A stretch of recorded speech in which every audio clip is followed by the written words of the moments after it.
शशाङ्कचक्रं सकरीटकुण्डलं सपीतवस्त्रं सरुषीरुहेक्षणं सहारवक्षस्थलकौस्तुभश्रियं नमामि विष्णु शिरसा चतुर्भुजं। नमो नमो तुलसा महारानी, नमो नमो हर की पटरानी। नमस्कार प्रिय बंधुओं, आप सभी का हमारे YouTube चैनल में बहुत बहुत स्वागत है।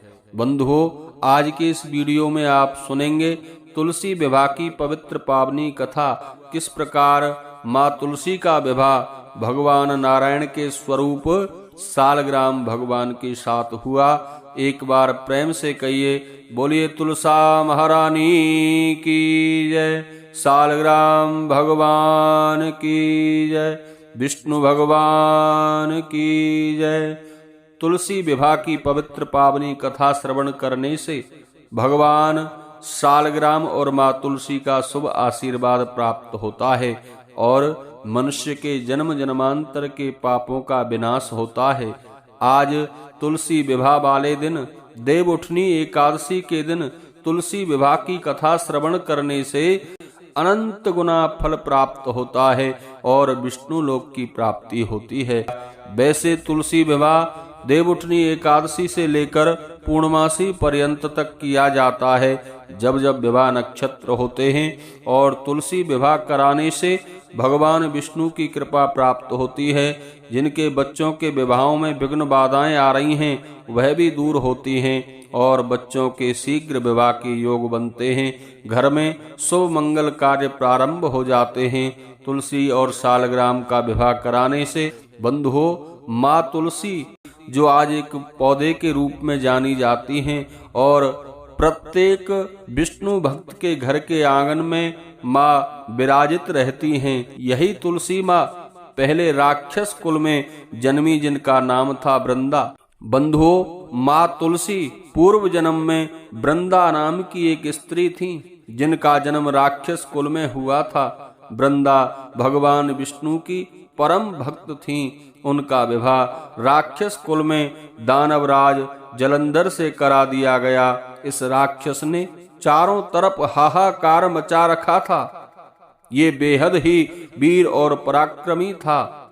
राक्षस की वीरता का रहस्य उसकी पत्नी थी, जो पतिव्रता तो थी ही, साथ ही भगवान विष्णु की परम भक्त थी। पत्नी के व्रत के प्रभाव से ही वो राक्षस इतना वीर बन पाया था। ऐसे में उसके अत्याचारों से परेशान होकर देवता लोग भगवान विष्णु के पास गए। सभी देवताओं की प्रार्थना सुनकर भगवान विष्णु ने वृंदा का पतिव्रत धर्म भंग करने का निश्चय कर लिया। भगवान विष्णु ने जलंधर का रूप धारण किया और वे वृंदा के महल में पहुंच गए। जैसे ही वृंदा की नजर अपने पति पर पड़ी, वे पूजा में से तुरंत उठ गईं और उसने जलंधर का रूप धारण किए भगवान विष्णु के चरण छू लिए। वृंदा का पति तो जलंधर देवताओं के साथ उस समय युद्ध कर रहा था, लेकिन जैसे ही वृंदा का अस्तित्व नष्ट हुआ, उसके पति का कटा हुआ सिर उसके आंगन में आ गिरा। वृंदा सोचने लगी कि यदि सामने कटा पड़ा सिर मेरे पति का है, तो जो व्यक्ति मेरे सामने खड़ा है, यह कौन है? वृंदा के पूछने पर भगवान विष्णु अपने वास्तविक रूप में आ गए। चतुर्भुज रूप धारण कर लिया। वृंदा अपने साथ हुए इस छल से बहुत आहत हुई और उसने भगवान विष्णु को श्राप दे दिया कि आप पत्थर के बन जाओ।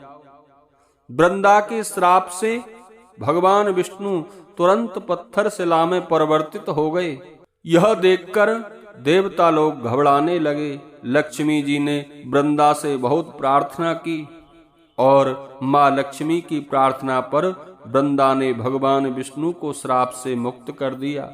माँ लक्ष्मी के अनुरोध पर वृंदा ने शाप विमोचन किया और स्वयं अपने पति का कटा हुआ सिर लेकर सती हो गईं। वृंदा की राख से एक पौधा निकला।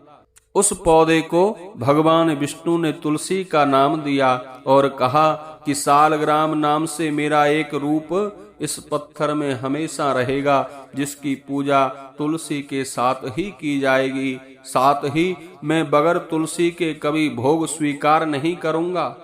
इसीलिए भगवान नारायण की पूजा में भगवान को भोग लगाते समय तुलसी का प्रयोग अवश्य ही करना चाहिए, तभी भगवान भोग को स्वीकार करते हैं। तभी से कार्तिक मास की देवउठनी एकादशी को माँ तुलसी और भगवान सालग्राम का विवाह किया जाने लगा। आप सभी विष्णु भक्तों को तुलसी विवाह की बहुत बहुत शुभकामनाएं। नमस्कार, प्रणाम। जय श्री कृष्ण।